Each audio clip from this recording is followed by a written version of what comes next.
Lines of fire.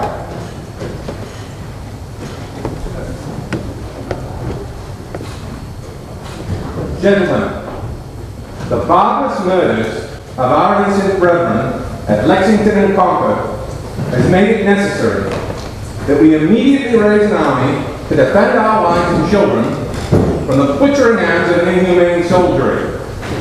All is at stake. Death and devastation are the certain consequences of delay. And our loss may entail perpetual slavery on those few who escape the carnage. We beg and entreat, to your own conscience, but above all to God himself, that you will enlist men to form an army and send them to headquarters with all the urgency that the affair demands. Sons of Liberty. May 1st, 1861, Savannah. My dear Percy, how in the name of God can you consent to hold a commission under a government whom I know you cannot sympathize with, and will hereafter engage in bloodthirsty attempts at subjugation, such as burning houses and conducting raids that butcher helpless women and children? I pray your duty will never prompt you to set foot on your native land as well to make this brutal cohorts, breathing fire and destruction upon a peaceful people. Farewell, Percy. Defend the soil of Pennsylvania you must, and you and I will never meet with armed foes. But if you cross her southern boundary, we shall face each other as brothers never should. Love to your old mother, Thomas F. Drake. November 1914, St. Pierre, France. Your country needs you. Your 4 brothers have been killed in her defense. Unless you come home to fight, you are no longer a son of mine. I will have no coward in my family. Schleswig, 1914. Dear brother, I lately obtained your address through Frederick, but I trust that you will receive the present letter in good time before your regiment leaves for Brussels. Take care to protect yourself. Fire without pity on anyone who comes too close to you. They are very cunning, these Belgians, even the women and children. You soldiers must spread around so much fear that no civilian will attention again. Above all, have no compassion for these cutthroats. Attack them without pity. Keep them, and I hope that you will come back to us in good hands. Best wishes. Camp Swift, Texas, May 21st, 1943. Darling, a strange and glorious tale it is, with all the dramatic episodes found in a thrilling magazine love story where 2 individuals get engaged. A blackout, a rowboat ride in Central Park, an unsurpassable proposal, all entering into the plot. After convincing her that money, brains, and good looks weren't everything, he slipped the magic ring onto her finger. Ye gods, what floating, free, and light emotions. I must have my shoes filled with lead to keep me from going completely up in the air. As for the danger, well, I'll be careful. It's all a matter of luck anyway, where the shrapnel falls, etc. But don't worry, Estelle. Only the good die young. Love, Sid. Dearest Sid, that's just what I'm afraid of. I know you'll be in the middle of it. You have that luck, trouble seeker that you are. You do ask for it. Love, Estelle. Boot camp and basic training. Fort Benning, Georgia, November 23rd, 1943. Dear Ma, for the nth time, please don't send any more underwear. And the milk of magnesia was absolutely unnecessary. I am having no more bowel trouble and don't anticipate any. By the way, this week they're teaching us to kill. We lunge about, growl, and grimace and look at each other with hate. We're learning jujitsu holds, to put it bluntly, playing dirty fighting. This will be invaluable if anyone tries to pick on me again. Everything is done in double time, confidentially. I'm tired. Mom, don't send any more food. Just lettuce. So long, boy. To the draft board number 240. Dear sirs, this is to notify you of the symptoms I have. Swelling of ankles, and bad case of athlete's feet. Both eyes get watery on any contact with wind. Left leg and arms get cramps. I might have a touch of tuberculosis. Stomach is tender. Burns like fire if I drink orange juice for breakfast. Believe I have ulcers or cancer in the large right intestine. Spine and back pains and itches. All teeth ache at very bad and at all times. Have nervous conditions. Was kicked in the head by a horse when very young. That is all. James P. P.S. I am a patriotic man and don't want you to think I'm trying to get out of dry. Go! March 29th, Capital June, Private John Buckles, United States Marine Corps. Hoorah! We have exactly 38 seconds to write this note. This is a real friendly and peaceful place, and we are all enjoying it very much. Everyone on the staff, officers, and sergeants alike patiently explain things that are confusing. Stop! Gotta go. May 10th, 1942, Edgewood Arsenal, Maryland. Good afternoon, Bud. Estelle, this is probably the one and only time you'll get me in this mood. But I just want you to take a few facts into consideration when you feel blue or angry with me for joining up. I've got no right to complain when I'm sick, tired, half dead, or worked to tears. But there's no one else I could write or speak to but you in order to ease the suffering. My alleged pals who didn't volunteer would smile and remark, "Well, he asked for it."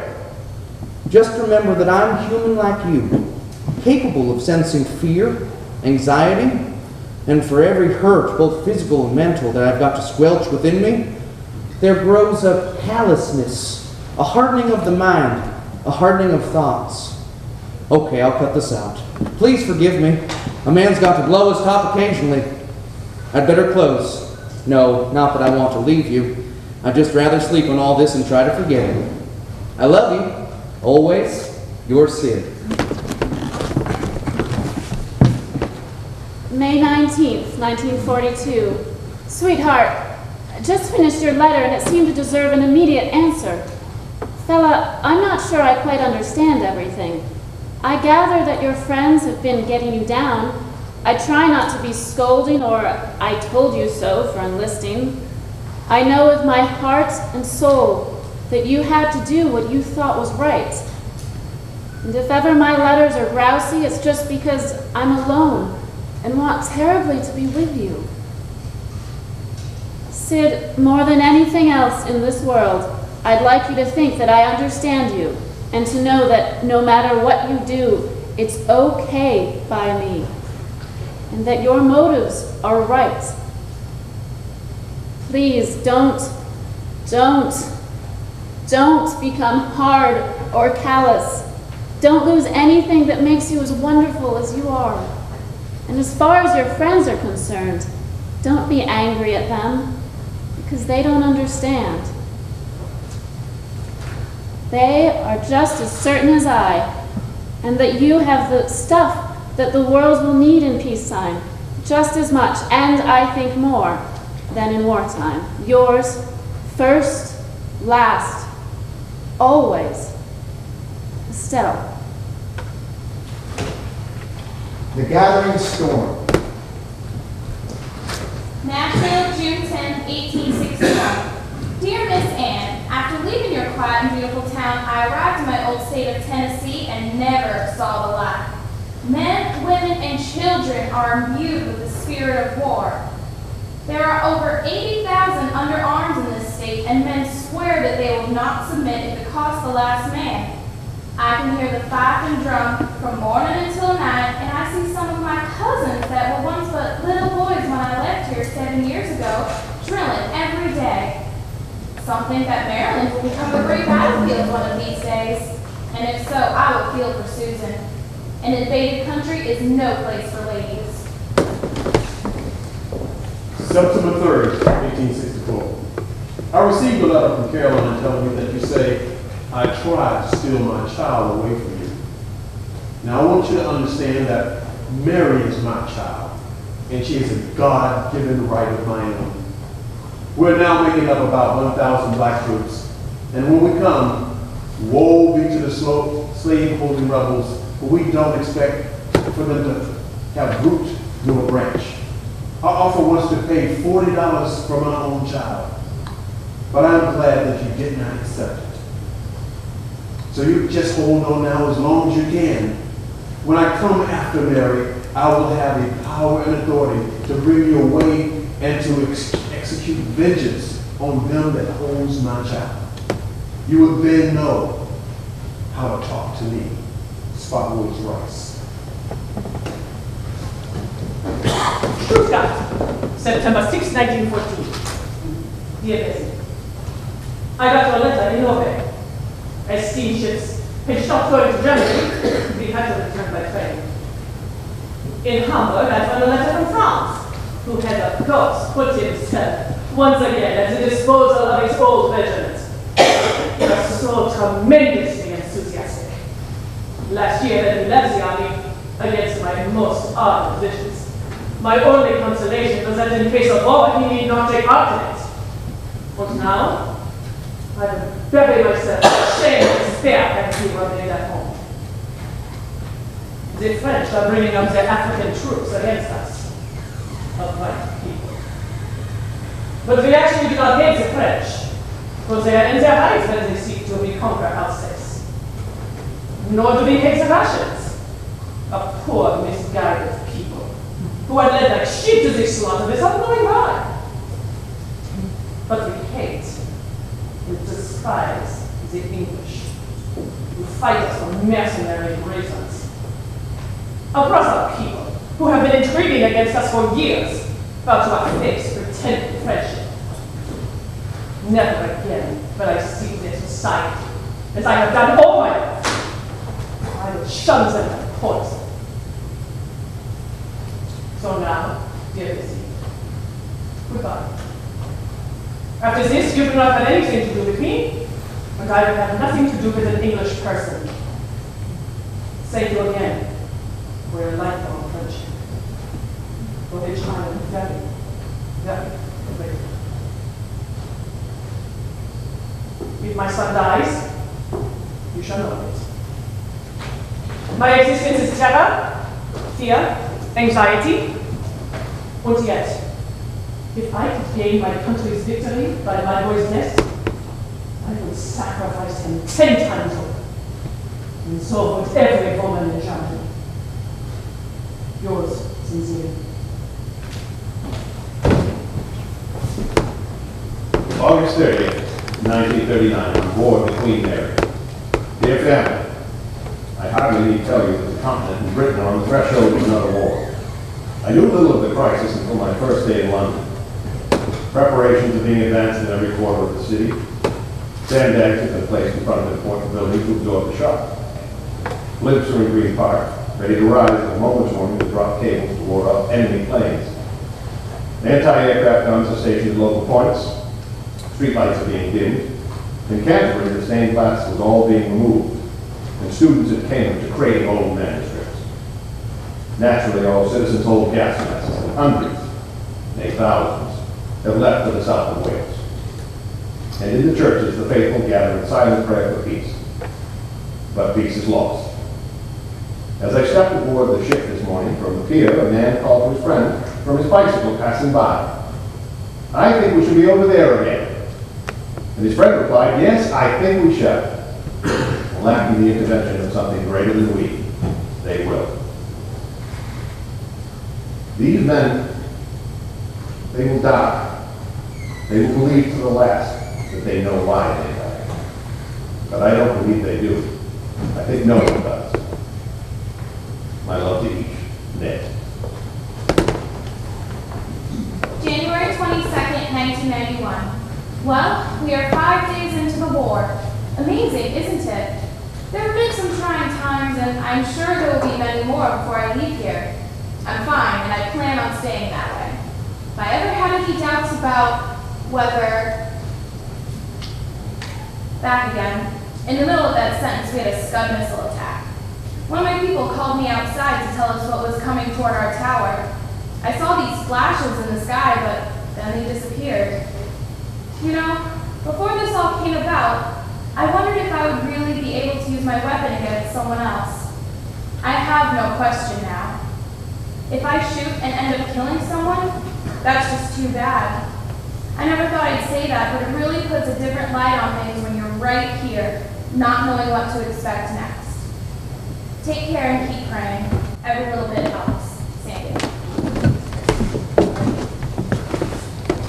November 1st, 1944. Darling, months overseas now, and it seems like such an endless interlude. Yet, somehow, the day of departure is so clear. The way we walked from camp through side streets to the pier. There were no bands, no flourishes. A few lonely citizens watched us go by with a dull expression of having seen the show before. Many other troops on many other days had preceded us, and there were many more days and troops to come. There was a peculiar sensation that all this wasn't new, that our ancestor somewhere had experienced the same tightening around the stomach. Perhaps the feeling was inherited from our animal forebears. Soon we were to live, eat, hate, fight like beasts of yesteryear. Some of us felt cheated. We had gambled, but now believe our losses to be excessive. The man with the newborn baby, the man who just got married, and the younger boys who wanted only to live in dreams of youth. Then, in retrospect, came the second departure. The soldier always departs. He never arrives. Each island is only a place to depart from to go to another island. You never really get where you're going. The morale services and motion picture heroes say we won't stop till we reach Tokyo.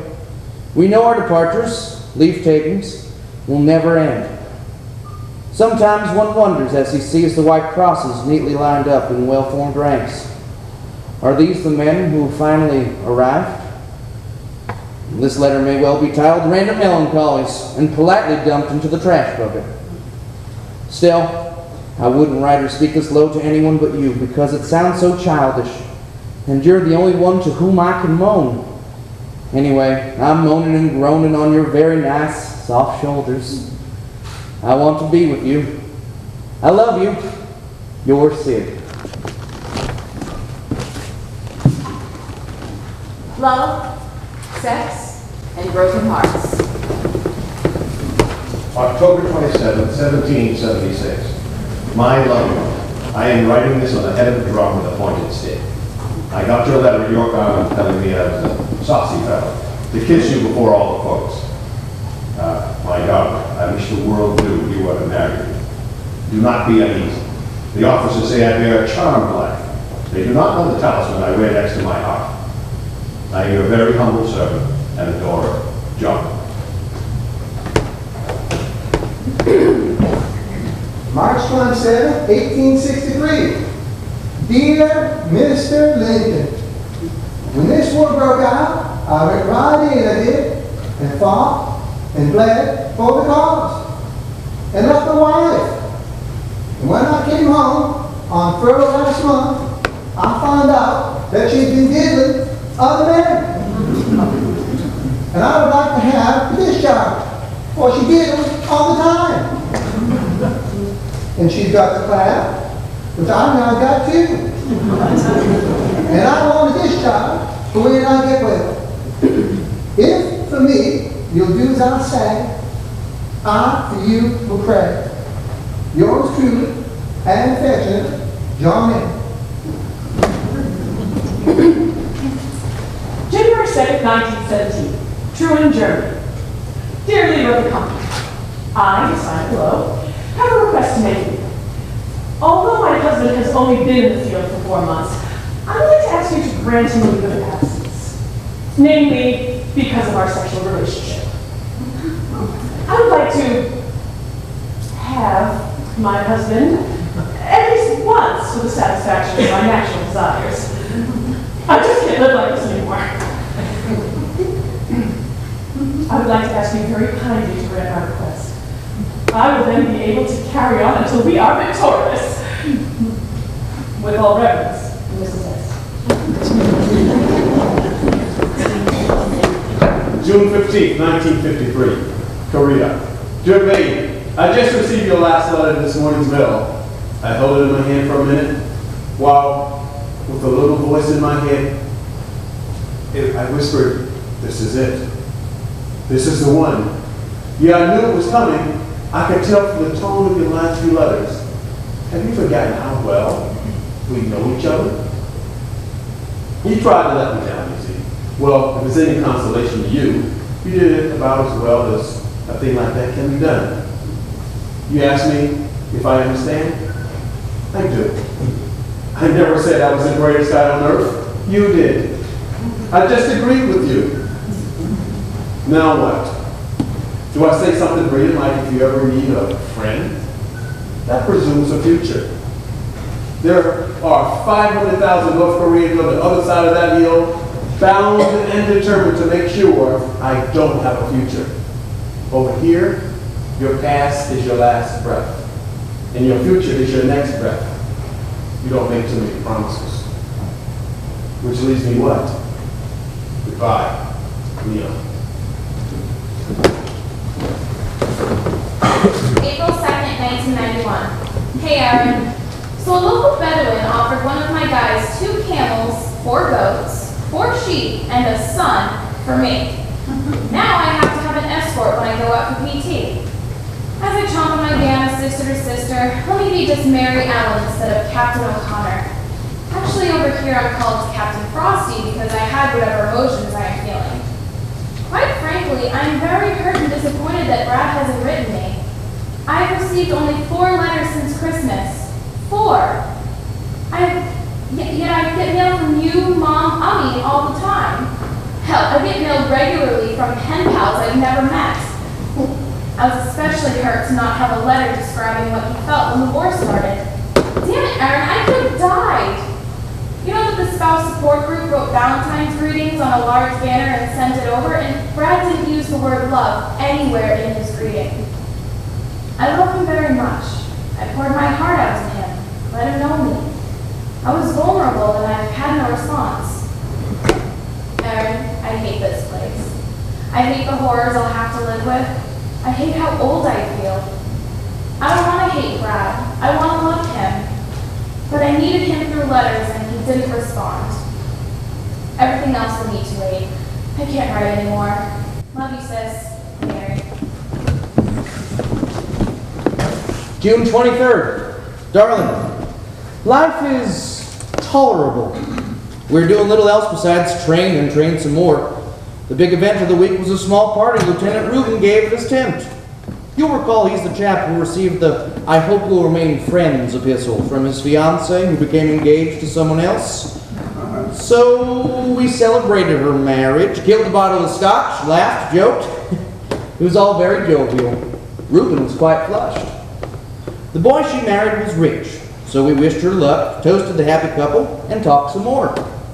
Of course, you entered the conversation after a while. When I told them you were going to Northwestern, there were howls. You got 2 Army forts, a Naval Training Center, nightclubs in Chicago, etc. I was a goner as far as they were concerned. I replied with the usual. Pass the peanuts, please.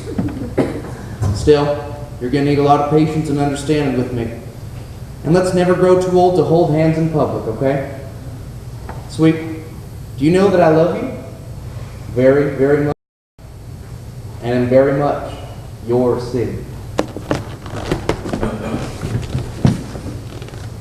First casualties.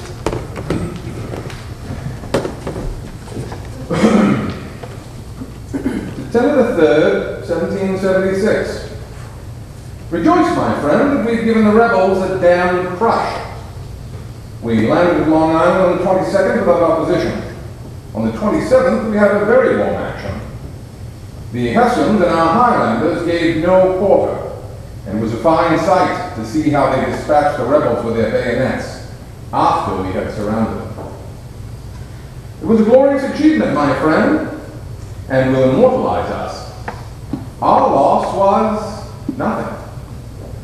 The island is all ours, and we shall soon take New York. I expect the whole affair will be over after this campaign, and we shall all return covered with laurels, and have the cream of American lands allotted to us for our services. Dear Sissy, we left off a week ago with a transport to Reynoldsburg, and we have a Union Scout with us, and is acquainted with every inch of ground from Paducah to the head of the Tennessee River. Captain Phillips hates the Rillers, wants to kill everyone he can. The Rillers murdered his family, came there doing the same with him.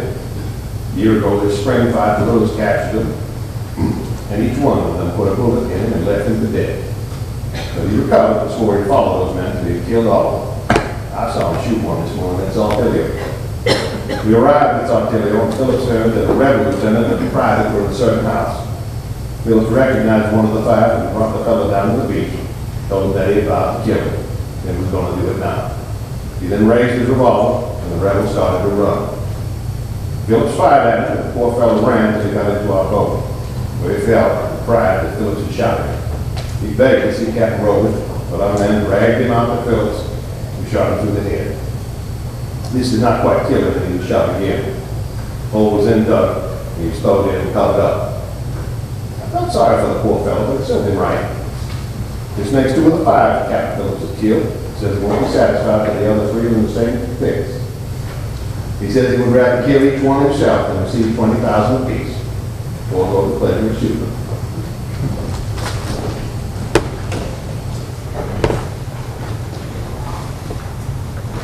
November 17th, 1914. My dear Betty, I received your letter last eve, and after reading it, I went for a ramble over a part of our battlefield. I came across one of our boys, decomposed beyond all recognition. He lay just as he had fallen, and his head was missing. I tried to find something by which he might be identified, but it was impossible. Poor boy, in some far away home, someone is mourning the loss of a husband, son, or sweetheart. And the saddest of all is, they will never know how he died or where he's buried. Even now, they may be clinging to the hope that he is still alive. I must close now. Love and kisses, Will. Dear Miss Andrews, in answer to your letter, we were arrested the same day that our order arrived. Because Chateau knew that we supported the goal, and the real reason for our arrest was to hurt her and make her break down. We were beaten in front of her, but she never gave the names of her comrades.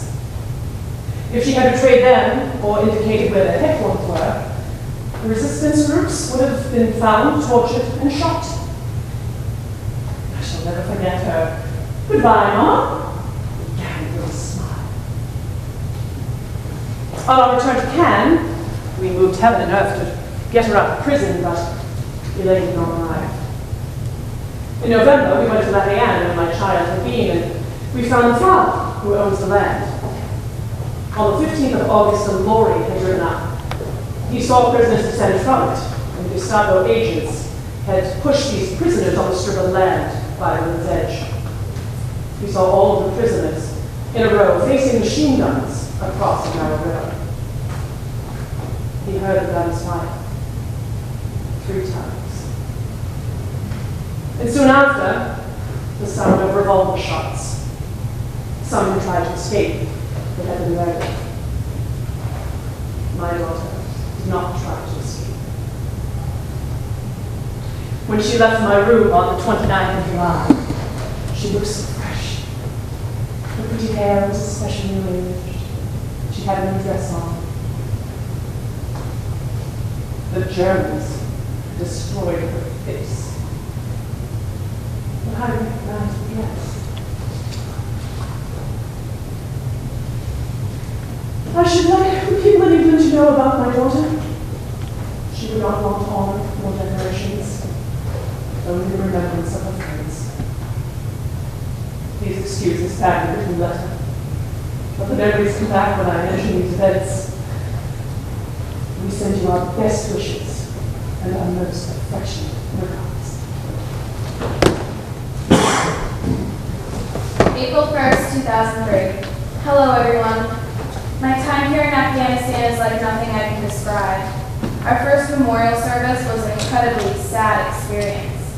It was strange to have been talking with the parajumpers and then see them run off to save others, only to hear of their deaths hours later. One of them married 5 days before coming here, 2 had June weddings planned, one had a 3-year-old at home and the other had 11 and 14-year-old sons. I had hoped it was my last memorial, but it wasn't. On Saturday, a special forces team went into a village to meet with the leader to discuss humanitarian aid. They were ambushed. One soldier died in flight, the other shortly after arriving. The third went through extensive surgery and woke up during the night. He tearfully asked for his friends. His commander told him that they did their duty, and he understood. The SF team sat with their dead comrades for hours in our triage area. I hope everyone is doing well at home. I appreciate your emails. You'd be surprised at how the little things mean so much. Love, Kathy. Darling, the ghost of Johnny Martin parades before us now. A nice kid, about 20. The army hadn't aged him much. He laughed a lot and never complained. And what he lacked in education, he made up for with his cheerfulness and eternal smile. I can remember so vividly, so cruelly clear, our last few days before we left the States. We had a beer party. Johnny played the guitar and sang Western and hillbilly music. Sometimes now I catch myself humming the truck driver's blues, his favorite. Now he's just another guy who got off at the end of the line. It is terrible to live with memories only. The soldier doesn't think of the future. His present just exists, and the past is all he can think about. I love you. Your Sid. Gripes and humor. Well, George, old Dave Lincoln is dead and gone to hell, with a whole race on the go. I'd like to hear from you, but I ain't got time to stay now. I expect to go west, and where I land is not known even to me. Tell my folks that everything is lovely, the goose hangs high. Oh, and you tell them abolitionist friends of mine that when I die, I want to be buried with my face down, so they can kiss my ass without turning me over. Haven't much else to write, so goodbye for this time. Andrew Scott.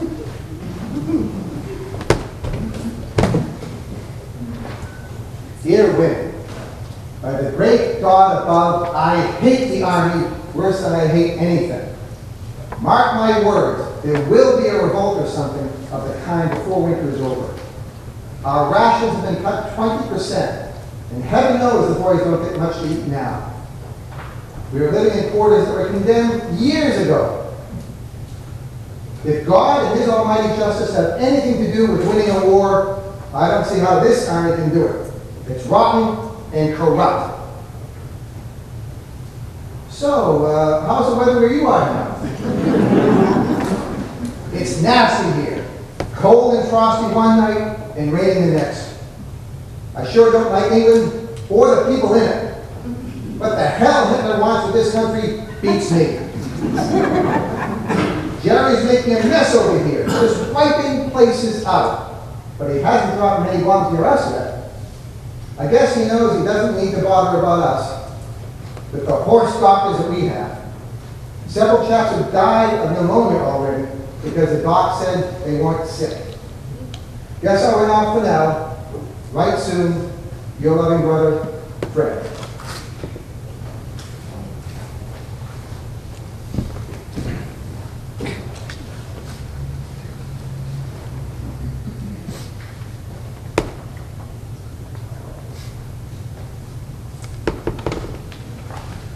October 11th, 1990, Desert Shield. Dear brother, can't say where I am exactly, loose lips and all that, but it's the place to be this season. Clear skies, bags of sun, temperatures in the low 110s. What more could anyone want? Everybody who's anybody is here as well. All you have to do is listen to the VHF radio telephone. This is the British warship calling the vessel 4 miles off my starboard beam. Be so good as to respond on channel 16. or I shall be reluctantly compelled to blow you out of the water. Over.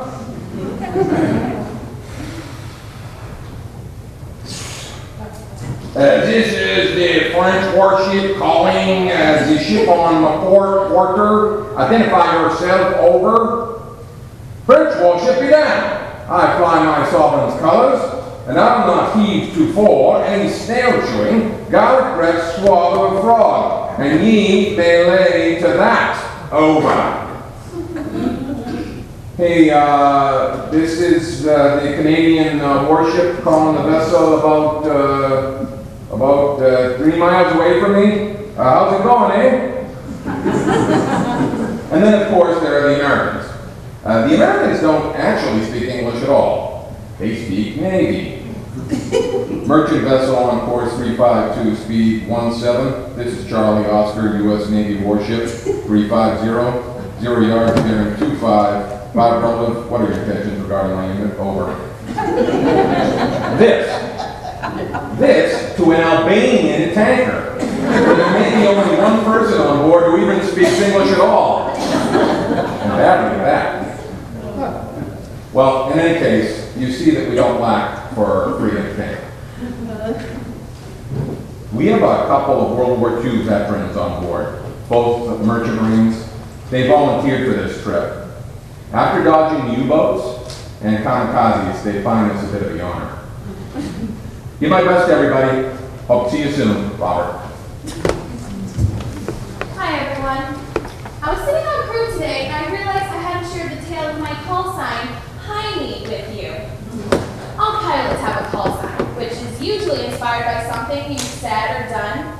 Well, I didn't waste any time getting mine. There was a terrible storm one day which completely drenched everything. That night, we all trudged over to the Combat Operations Center, or COC. The COC is a big round tent we call the Thunderdome.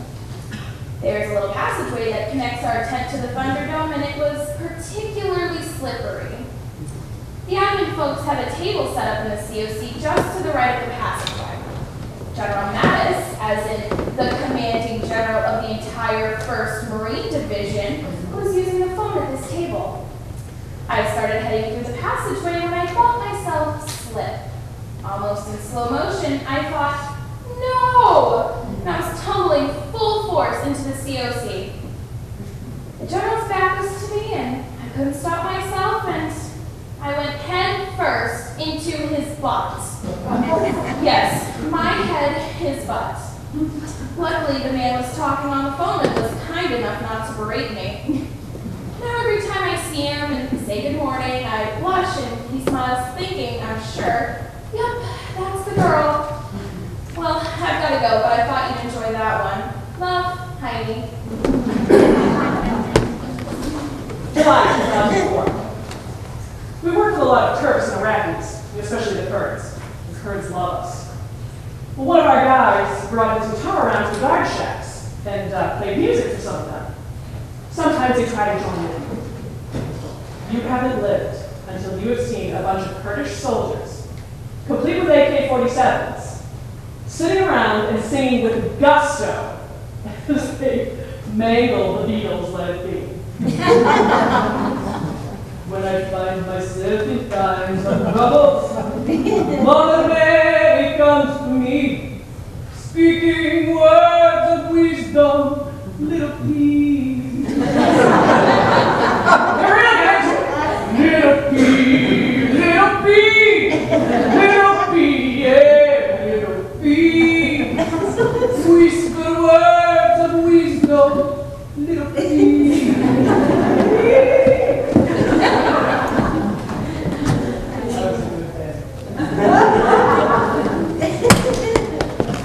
November 3rd, 1944.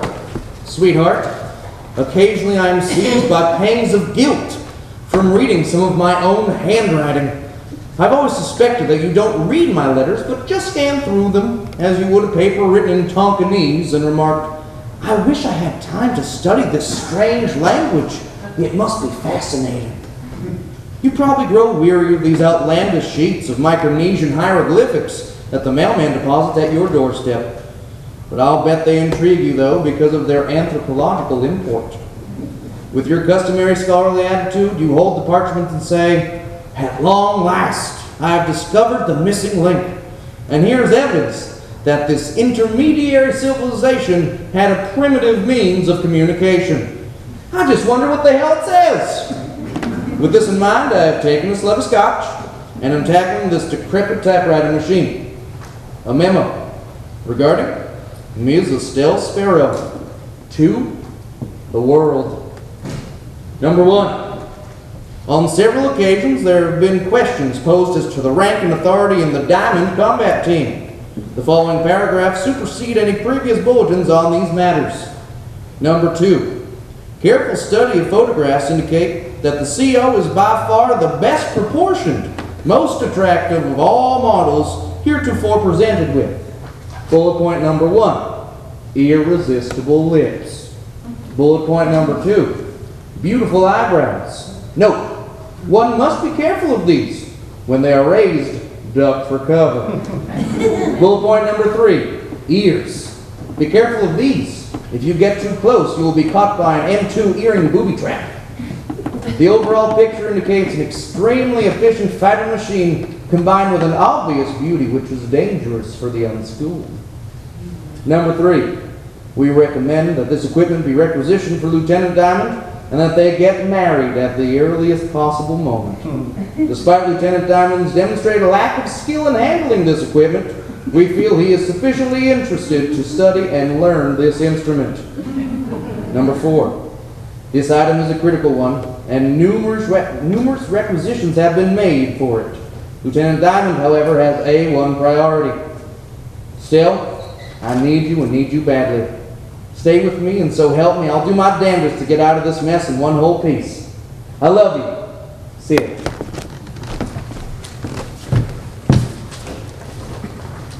Combat. October 1st, 1863. Dear sister, yours of the 16th came to hand after about 2 weeks' travel. You asked me something about how one feels when in the hottest of battles. Well, I believe I can tell you. There is no man, however brave he may be, who does not, when the storm begins to rage fiercely around him, and when he sees a friend on the right and another on the left, stricken down in the agonies of death, does not mentally appeal to God for protection. But after the man begins to fire at his foe, this animates him. His heart throbs wildly. The lifeblood hurries like a racehorse through his veins, and every nerve is fully excited. His brain is all alive, and he is 10 times more full of life than before. And then as the waves of battle roll on him, and he finds perhaps that the foes are gained, a feeling of despondency comes over him, and he asks himself if the waste of life that he sees shall indeed prove fruitless. It is terrible to hear the singing of a bullet and follow its course, and then to hear that little piece of lead suddenly terminate in a dull thud as the ball leaps through the brain of some friend beside him. I noticed one case like this. A ball came from my left, and suddenly I heard it go crash. And I knew by the sound that it had burst the human skull.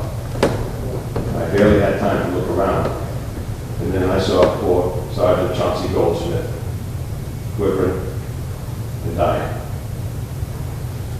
Now, Louisa, I will write her shortly. Give my love to all. Your brother, David F. Henry. August 26, 1918. To the parents of Lieutenant Aaron Rombolton. 11 o'clock had just struck, when my attention was attracted by repeated bursts of machine gun fire. I saw 3 flames right above my head. The fight was going on for about half an hour, when suddenly I saw one flame sail over. Above me, descended slowly. It was the Anna, your son, falling. I thought at first it was a bird. So slowly was he coming down. His coat had opened up, acting like a parachute.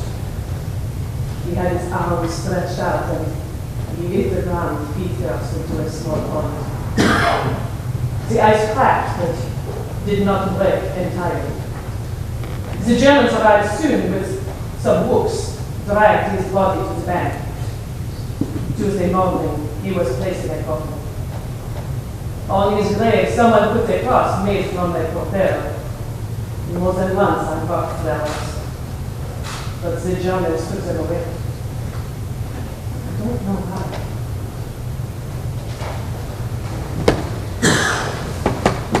November 24th, 1943. I'm not sure if this will pass the censor, but I will tell you what happened on the 13th of September. We tried to land in Italy all day Sunday the 12th, but they were too busy fighting to worry about 100 nurses on a hospital ship. At 5:10, we heard a plane, and then that awful whistle a bomb makes and bang! I couldn't see for the terrific smoke in our room, but it was a mass of motion trying to find my coveralls. When we got on the deck, I'll never forget seeing this one nurse trying to get through the porthole, but she was too large to make it. She was screaming terribly because her room was all in flames. One British fellow saw that she would never get out, and he knocked her in the head with his fist and shoved her back into the room. She died, but it was much easier than if she had burned to death while conscious. Someday I'll tell you more about it. Here. April 14, 1945, somewhere in Burma. Dear Helene, in your last letter you say that you wish you were over here. Although most people think, like you, that they are war conscious. Are they really? So far removed from the far-front battlefronts, how can they be? Do you really become war conscious when you see the airplanes early in the morning, flying to meet their rendezvous, and see the same formation returning in the evenings, but the number's not the same? 12 went out, 9 returned. You wonder what really did happen. Those who went down in the flames, do they die as you see in the movies? I don't think so. Not with a smile on their lips, any happy gleam in their eyes, but rather painfully and regretfully acknowledge that this is it. You have to see the wounded streaming back from the front after battle. After all, to see the light go out of men's eyes. Young men crying and shaking with nervous exhaustion. Strong men, they are, or were, who did not or will not have a chance ever to live normal lives. People may think they know what war is like. Their knowledge is facts of the mind. Mine is the war-torn body, scared to soul's death. When I was in the States, war was far away, unreal. I had seen pictures, but now I know. Oscar.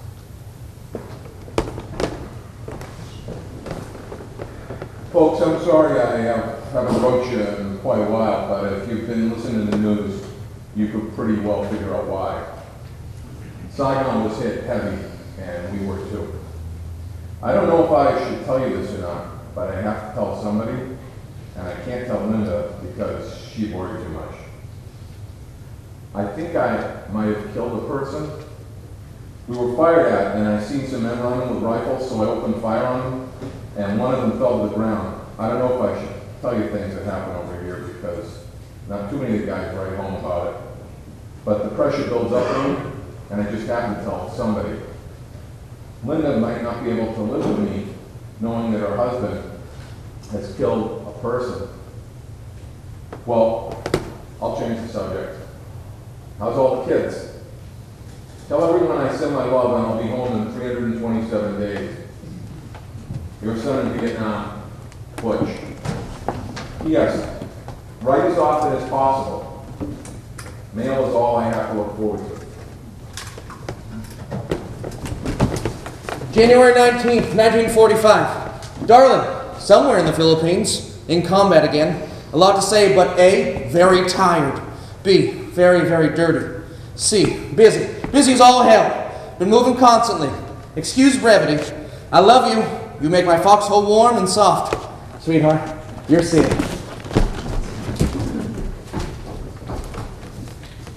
Eyewitnesses to history. April 14th, 1865, Washington, D.C. My dear wife, wild dreams and real facts are but brothers. This night I have seen the murder of the President of the United States.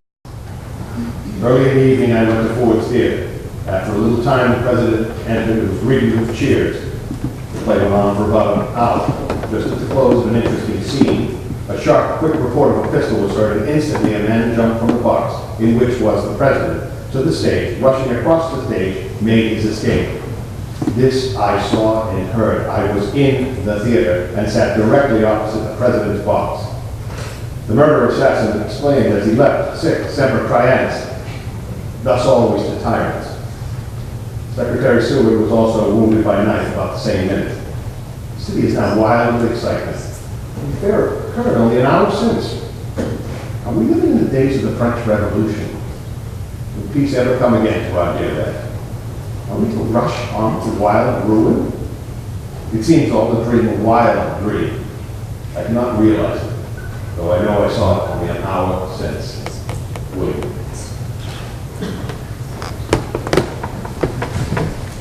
May 2nd, 1945. Dearest Mom and Lou, a year ago today I was sweating out shells on Anzio beachhead, and today I am sitting in Adolf Hitler's luxuriously furnished apartment in Munich, writing to you on Hitler's personal stationery. What a contrast. A still greater contrast is that between his quarters here and the living hell of the Dachau concentration camp, only 10 miles from here. I had the misfortune of seeing the camp yesterday, and I still find it hard to believe what my eyes told me.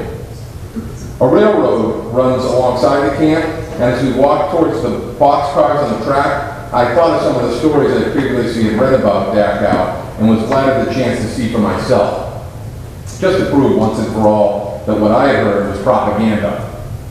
But no, it wasn't propaganda at all. If anything, some of the truth had been held back. In 2 years of combat, you can imagine I've seen a lot of death, but nothing ever stirred me as much as this. The first boxcar I came to had about 30 what were once humans in it. All were just bone with a layer of skin over them. Most of the eyes were open and had an indescribable look about them. 20 or 30 other boxcars were the same, bodies on top of each other, no telling how many. And then into the camp itself. 160,000 persons were originally in the camp, and 32,000 were alive, or almost alive, when we arrived. There's a gas chamber and furnace room in one barracks. 2 rooms were full of bodies waiting to be cremated. How can people do things like that? I never believed they could until now. Well, I miss you all very much. Your son, Horace. Dear people, I'm told that you probably never informed that I was anything other than missing in action. Chances are that you also failed to receive any of the letters I wrote from Germany. That leaves me a lot of explaining to do. I've been a prisoner of war since December 19, 1944, when our division was cut to ribbons by Hitler's last desperate thrust through Luxembourg.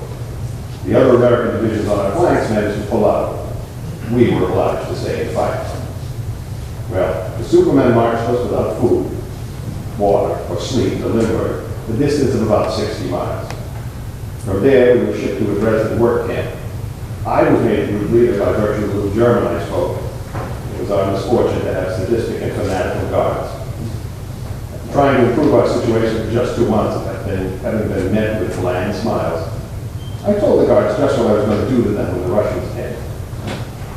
They beat me up a little, but I was fired as group leader. On about February 14th, the Americans came over, followed by the RAF. Their combined labors killed 250,000 people in 24 hours and destroyed all of Dresden, possibly the world's most beautiful city. But not me. After that, we were put to work carrying corpses from air raid shelters. Civilians cursed us and threw rocks as we carried bodies to huge funeral pyres in the city. When General Patton took Leipzig, we were evacuated on foot to Hellenville. On that happy day, the Russians were intent on mopping up isolated resistance in our sector. The plain straight and bomb, thus killing 14, but not me. I'm writing from a Red Cross camp and I can't receive any mail here, so don't fight. Love, Kurt Potter and June.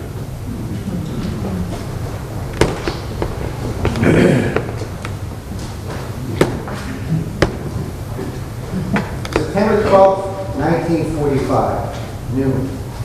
Dear Mom and Dad, I don't imagine you could ever guess where I am as I write this letter. At present, I'm sitting in a chair about 3 feet from the bedside of the ex-premier of Japan, Hideki Tojo. We were in duty last night in surgery when he arrived at approximately 9:40 p.m. He told General Eichelberger that he planned on shooting himself in the head, but he was afraid it might mess up his face too much, so he decided on the heart.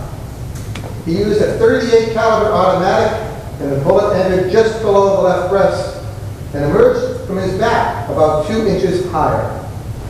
I'll be damned if I know how it missed his heart. 3:40 p.m. The transfusions ended, and Tojo was resting quiet. And the color's coming back a little. In a way, I hope that he recovers, so that he can stand trial and be executed the proper way. He has admitted that he was the cause of the war. Wait, there's something wrong. 4:25 p.m. Phew, that was close. It was a little questionable there just for a while, but he came out of it okay. You know, it's funny to be taking care of someone and not knowing whether you want him to live or not.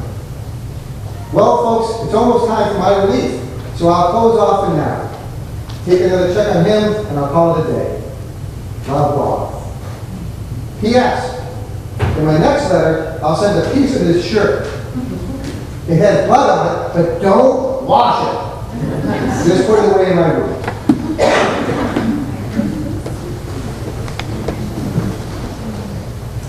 First, let me say that I would not have or be making it through this trial without all of the incredible love and support I have felt poured onto me.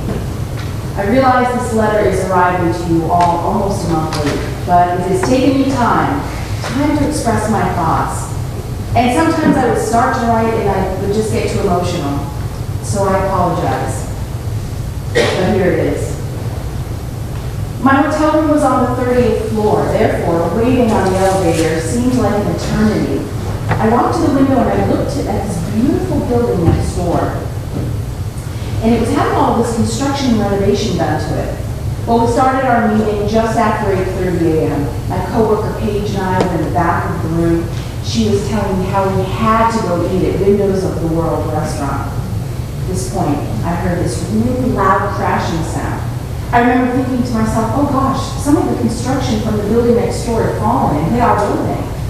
Bob, my other coworker, who was instructing the class at the time, said the same thing. And we continued on with business. Because we were on the 3rd floor, we couldn't see what had really happened. There was a gap in the curtains, and I couldn't help but peering out. I saw people beginning to gather on the street corner, and I noticed they were all looking and pointing up. Bob was having to raise his voice because all you could hear were sirens. I tried to motion to Bob that something was definitely going on up there, and a man in our class said, I don't mean to be rude, but can we stop for a second and see what's going on? Just as I got to the window, someone screamed, and I looked up to see a commercial airliner swerving around the building in front of us and disappear. Then another boom and our building shook. As I was looking outside, I turned to Brian and I said, I really think that's blood and flesh in the street. An emergency intercom system came on and said that the New York Police Department was evacuating the building. After a team of Marriott workers led us through stairways, offices, and kitchen, we made it to a back emergency exit. None of the normal entrances were open because debris was falling. So we got to this exit, and another Marriott worker who obviously had not heard the NYPD announcement said, you mustn't go out there, it's terrible. You don't want to see what's in the streets. Someone had yelled to him, we've been told to evacuate. And he said, he commanded us, keep your heads up. Don't look at what is in the streets, just run. We held hands, we ran with the screaming masses of panicked people. I noticed though, everyone kept turning around and looking. They all did. And that's when I saw both World Trade Center buildings in flames. And somebody jumped. I didn't look back again until we got to the point where we couldn't run any further. It was so petrifying to be in the middle of it, and people were screaming, America's under attack. We've gone to war. And no one could get a cell phone to work. I was bound and determined to get through to someone, and I was shaking so badly. I could barely dial the numbers, and finally I was able to get through to my dad, and the sound of his voice, well, it was exactly what I wanted to hear. It made me all the more afraid that it would be the last time. Just as I hung up the phone, I watched the first building fall. There was so much commotion, screams and noise and confusion. The air around us was darker, and a massive herd of people starting from the back, this black ball quickly approaching, and I remember thinking, this is it. This is it. It will kill us all. 5 of us got down, put our faces to the ground, and the men covered us with their jackets and their shirts, and we stayed in that huddle for I don't know how long. It seemed like forever. Until finally we realized people started to move around, and I looked at all of us with gray hair, bloody clothes, masks on our faces. We all looked the same. I just recall thinking, everyone looks the same, and we're all going through the same thing. Each of us. We're all the same right now. And everyone was trying to get through to their loved ones. I think we all just felt, there's no words to appropriately convey this, the preciousness of life, the importance of expressing of love, and to be with those who we care about. It's weird now, the way that every time I hear a plane fly overhead, I stop and I quickly feel a jolt of fear. Every time I hear a siren, it just triggers flashbacks for me. But I realize now it will take time. I appreciate so very much the constant outreaching of support and love I have felt. My love to you all. Yeah.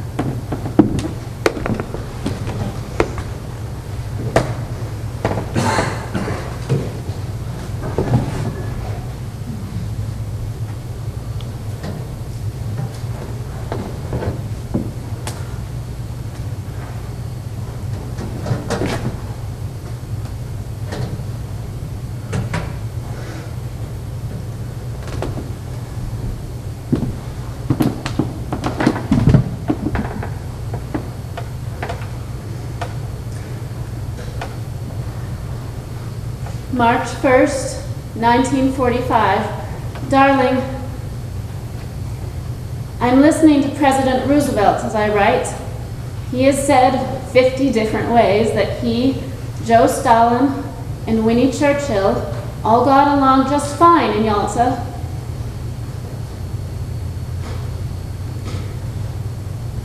I wonder whether you get my mail. I wonder whether you will get this V-mail letter any faster than a regular one. I wonder where you are, what you're doing, how life is treating you. Emily Dickinson wrote, "Suspense is hostiler than death. Death, though soever broad, is just death, and cannot increase. Suspense does not conclude, but perishes to live anew. I love you, my dearest, such a darling Sid, Estelle."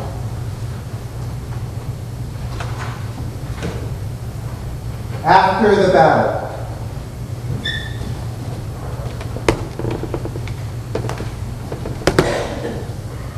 November 8, 1782, camp at Long Island. Madam, It is with unfeigned regret that I must convey to you the melancholy tidings of your gallant son's death on the 20th ultimo. He was perhaps the last victim of this unhappy conflict, being slain in a skirmish by a band of marauders near Charleston, South Carolina, while guarding the king's supplies. Your son was a good soldier and an exemplary youth, and the whole regiment deplores his loss. I am, madam, with great respect, your most obedient and humble servant, Guy Carleton, Commander-in-Chief. November 13th, 1918. Dear family, presently I'm sitting and burning the last little piece of candle that I had. At about 6 o'clock on the morning of the 11th, 2 battalions of the 129th went into the front trenches. At 9:10 a.m. the order was given. The men climbed over the trenches and soon Jerry opened fire and the battle was on. At 9:15, a member of the 3rd Battalion climbed over the top and shouted for the men to come back. But they were gone. One man was killed and several wounded. The order came to headquarters at 8:30 to stop all hostilities. Runners were sent to each battalion. The one to the 3rd lost his way. Because of the delay, they went over the top after peace was declared. If the order reached the line 5 minutes sooner, they would have been saved. The Germans sent a large amount of shells and gas, and we had to don our masks. And then at exactly 11 o'clock, Frick stopped firing. The armistice was on. I don't know where we will go from here or what we will do. Some are hopeful to be home by Christmas. I will be glad whenever any mail comes from you. With lots of love, Melody. November 22nd, 1918. London. Dear Mother, the war is over. Tommies, New Zealanders, Australians, South Africans, and Canadians are all dancing arm in arm with girls, and they're wearing their soldiers' hats. Fireworks are displayed frequently, horns are shouting, street lamps and store windows show life again, and people smile and rejoice. But as I was slowly wandering down Pall Mall, about to turn into Trafalgar Square, something attracted my attention in the shadow of a doorway. It was a woman in mourning, standing alone, weeping softly. She was silently watching the merrymaking of those living, enjoying freedom again, while she suffered the loss of her husband, boy, sweetheart. So sad. Just think, Mother. Over, mind you, over 3 million men gone. A country annihilated. And for what? What? Love to know. November 1945, dear Arlene. Greetings from downtown Couray. Only it really isn't downtown, because there just isn't a town. We were supposed to get the best living quarters available, but the only hitch turned out to be that there are no living quarters. All that's left of Kyoto, Wakayama, Kobe, Osaka, and Couray are a pile of ashes and burned steel. The bombings far exceed anything I saw in London, and that's saying a lot. I omitted Hiroshima from the list because you can't even find the ashes there. We made an assault landing at Wakayama. Our outfit is famous for making assault landings in peaceful countries. The Japanese are being as polite as they can and treating us like kings. And you just can't hate them for hate's sake. I don't think I've been taken in too easily. I'm pretty skeptical by nature. But who am I supposed to hate? Can I hate the old man who took us to his home for dinner and made us accept his family heirlooms as souvenirs? Can I hate the kids that throw their arms around him in the street? Or the truck driver who went miles out of his way to drive me home one night? Or the little girl, just 4 years old, who ran up to me and gave me her one and only doll for a present? My is that I can't. This may all be a big show of phony hospitality, but I don't believe there could be fake the basic emotions with such perfection. I could be awfully wrong, but I have tremendous confidence in the common man of any country. It would have been very easy for me to hate them blindly. I hated their guts when they killed my brother a year ago, but hate only leads to more hate, and it's only if we can get together, work and live together, that there's any possibility for a better tomorrow. Well, babe, it's taps time. Sorry this letter's been so long, but I've been thinking a lot lately, and I have to share my conclusions with someone. Be good and write more, Dick. November 1945. Dear Terry, time skips by. My work, photography, and sketching wounded troops for the USO at the local hospital all conspired to keep me busy. You ask if the boys have changed much. Some having had experiences enough for a lifetime, are older, they even have gray hairs, and yet they have a greater zest for life. Sound contradictory? It isn't. They've seen much, so they are older, but what they've lived through makes them appreciate each day, each hour.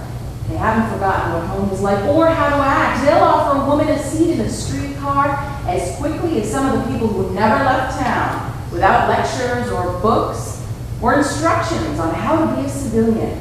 And the disabled ones, they want to be treated squarely and honestly. Most of the boys have more courage than I knew existed. If we didn't pity and stare sideways with long, sad glances, they'll be okay. They need a chance. I say we shouldn't pity them.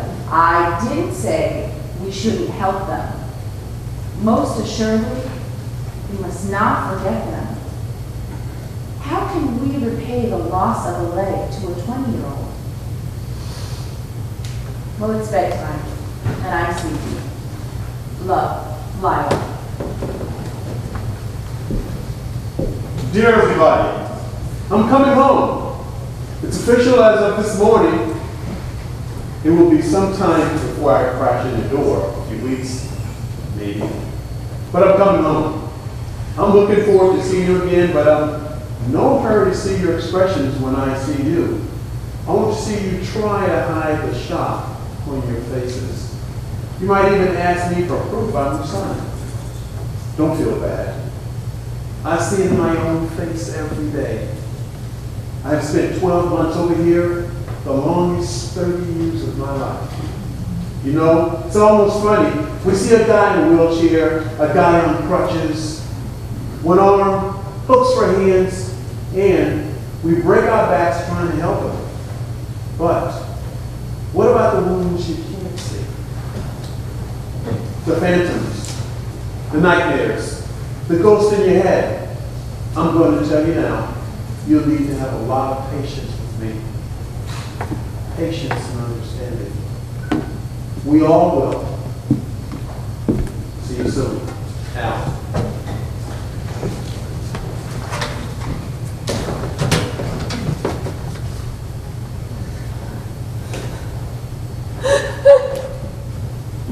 March 2nd, 1945, First Lieutenant Sidney Diamond, who was with the 82nd Chemical Battalion, was killed on Luzon, Philippines on January 29th. Lieutenant Diamond was acting as a forward observer during an assault on Fort Stodensburg, north of Manila, when he was killed by a Japanese mortar.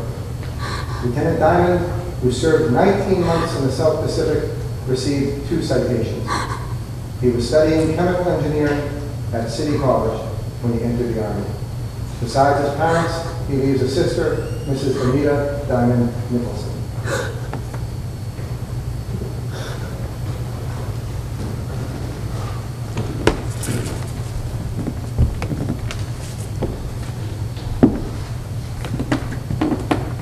Remembrance.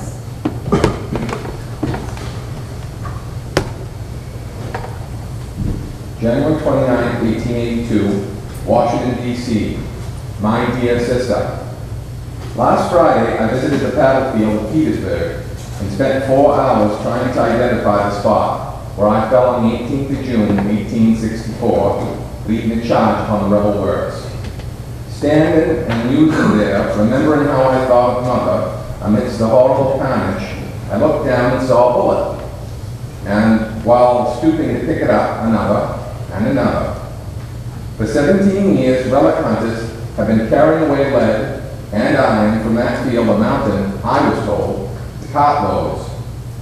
I could easily have found many more bullets had I searched or kicked away the earth a little, but these I have, along with the one that made so straight a way through me. You cannot imagine, I believe, what thoughts came over me as I thought of all those who stood there on that day, and what it was all for, and what would come of it. I shall exit home now, and hope to see you before long. Trusting you are well, I am your affectionate brother, Joshua Lawrence Chamberlain.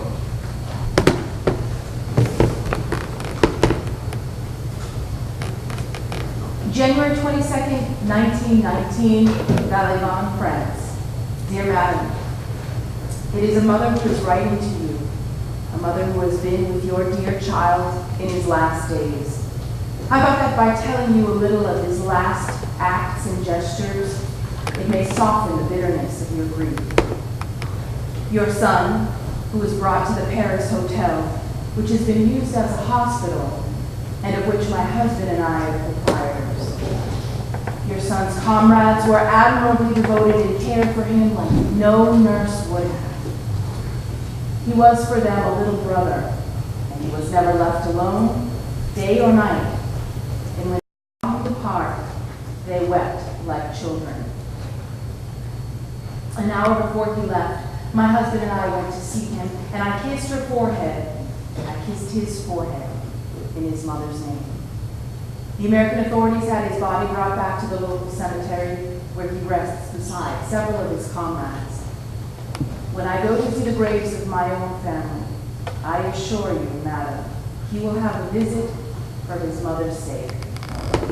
With all my sympathies, I am yours, Madam J. Armand.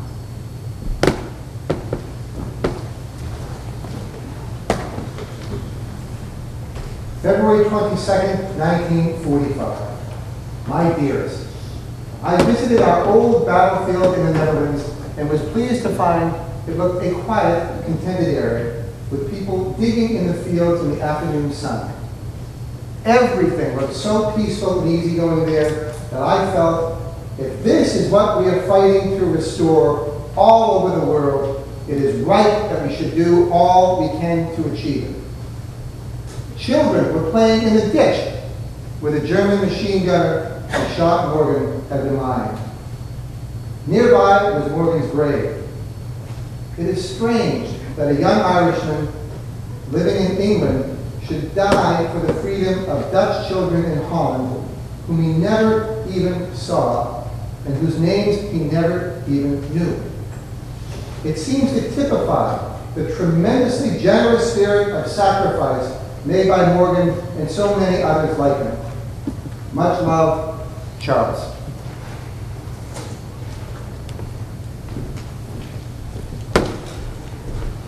May 22nd, 1999.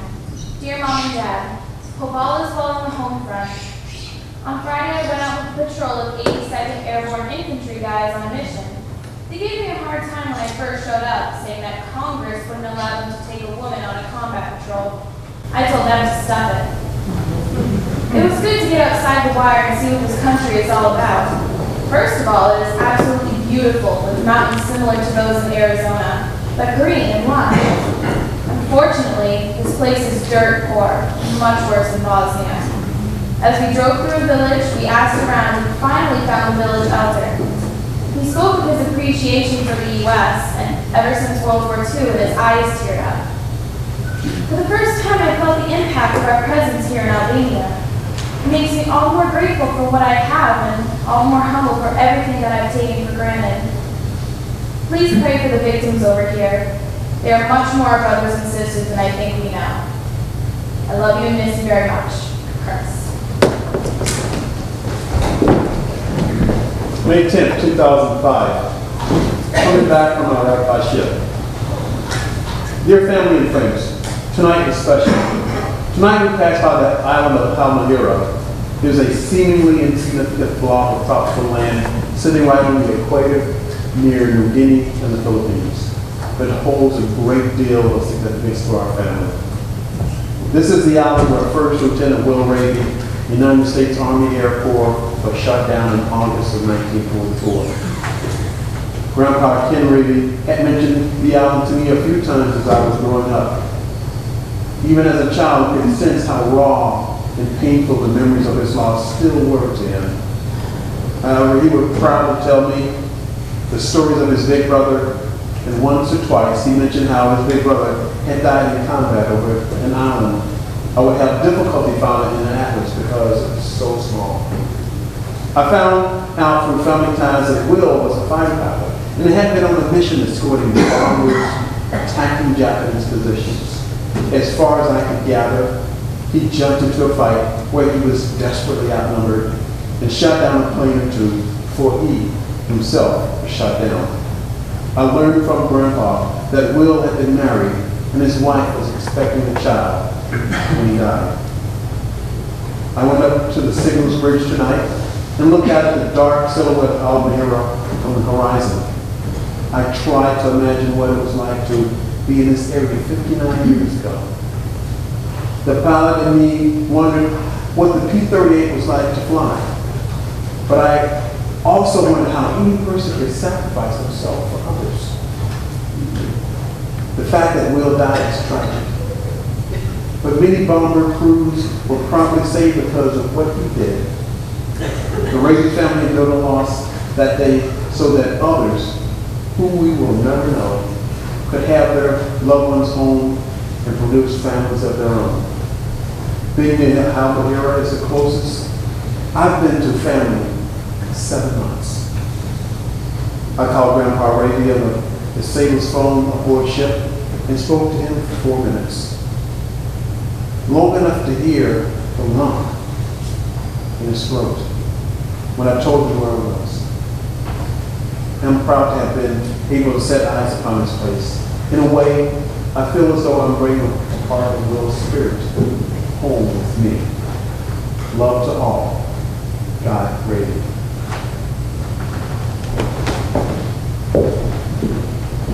Dear sir, for 22 years I have carried your picture on my wall. I was only 18 years old the day we faced one another on that trail in July. Why you did not take my life, I'll never know. You stared at me for so long, armed with your AK-47, yet you didn't fire. Forgive me for taking your life. I was reacting the way I was trained, to kill VC and gooks. Yeah, you weren't even considered human. Since that day, I've grown a great deal, and have respect for life and other peoples of the world. So many times over the years, I have stared at your picture and your daughter. I have 2 daughters myself now. Today, I visit the Vietnam Veterans Memorial. I have wanted to come here for several years now to say goodbye to many of my former comrades. I truly love them, as I'm sure you love your comrades. We are no longer enemies. I can now respect the importance that life held to you. I suppose that's why I'm able to be here today. I shall try and live my life to the fullest, an opportunity that you and many others were denied. Until we chance to meet again in another time and place. Rest in peace. Respectfully, Richard A. Luttrell, 101st Airborne Division.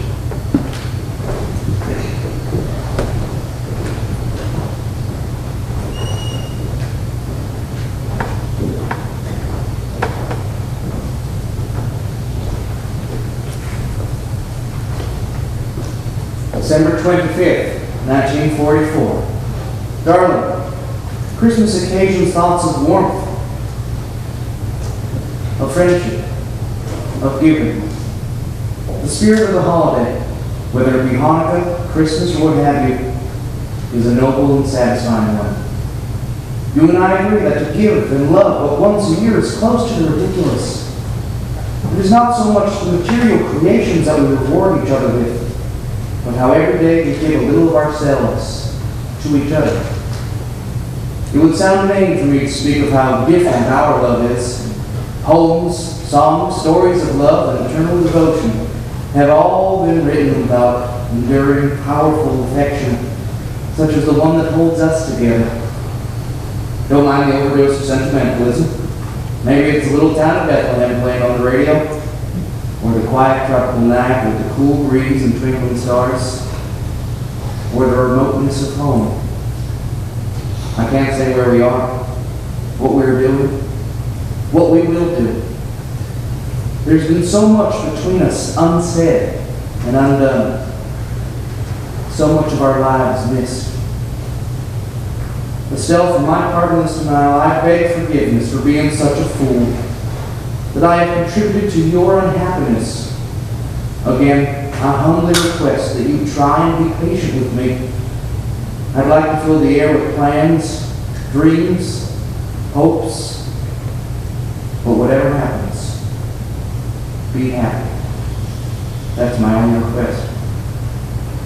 Get everything you would have liked. Fill your life. Only keep a little niche open so if I ever do return, I know there's one place waiting for me. That'll be a small alcove in your heart, just a comfortable chair, and always keep a warm fire glow. Because if I come back in any recognizable form, I'll head directly for that chair. That's where I belong. That's my home. With you. Still, it's a fact. I need you. I need you. I need you.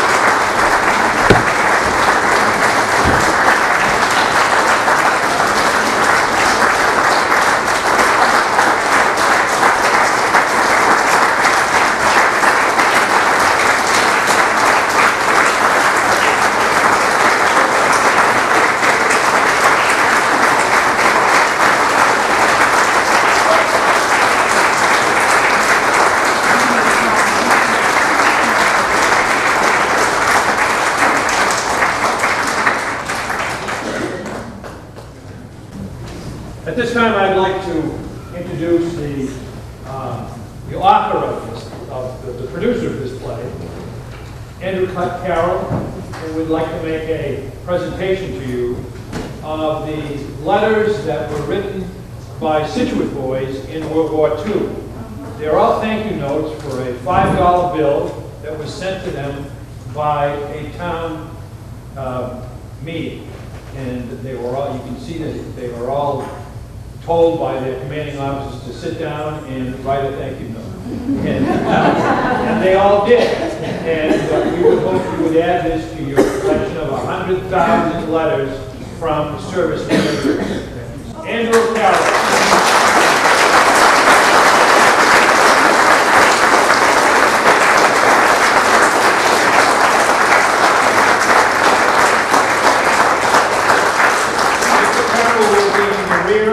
We have his book, Lines of Fire, and he'll be glad to sign it for you, and they're on sale in the back.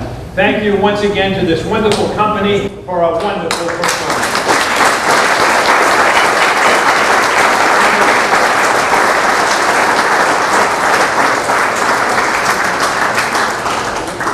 As well, from the cast, we all wanted to make sure to express our thanks, and on behalf of the Commonwealth, which is such a wonderful project that you're doing, making sure all of these people's stories and their lives, everything comes back to life. So on behalf of the cast and the Commonwealth, we have a book for you as well, Profiles in Courage, John F. Kennedy, with a little inscription here. But thank you for leading the Legacy Project. Thanks for bringing this Lines of Fire to the children.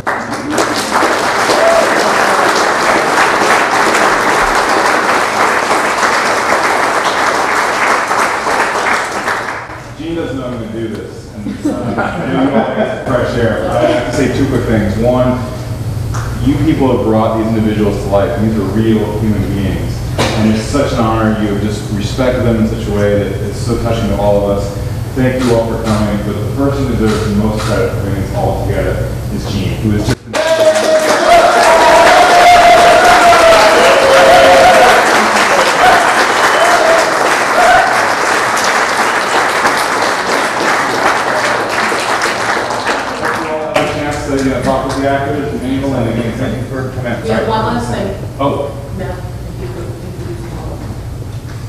Paula. For those of you Introducing Paula. Oh, that's right, I who forgot. are able to stand, Paula is going to lead us in our national anthem. Please join in. Paula is a commercial. Oh, say, Can you see by the dawn's early light what so proudly we hailed at the twilight's last gleaming, whose broad stripes and bright stars through the perilous fight o'er the ramparts we watched were so gallantly streaming, and the rocket's red glare, the bombs bursting in air, gave proof through the night that our flag was still there. Oh, save us that star-spangled banner yet wave, o'er the land of the free and the home of the brave.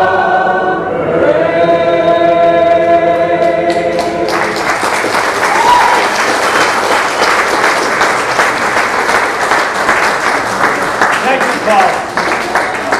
Thank you, everyone. We still have some food left over there. We've got some soda and water. Andrew will miss that. And for the record, this is Jean, the Jacobin Ray.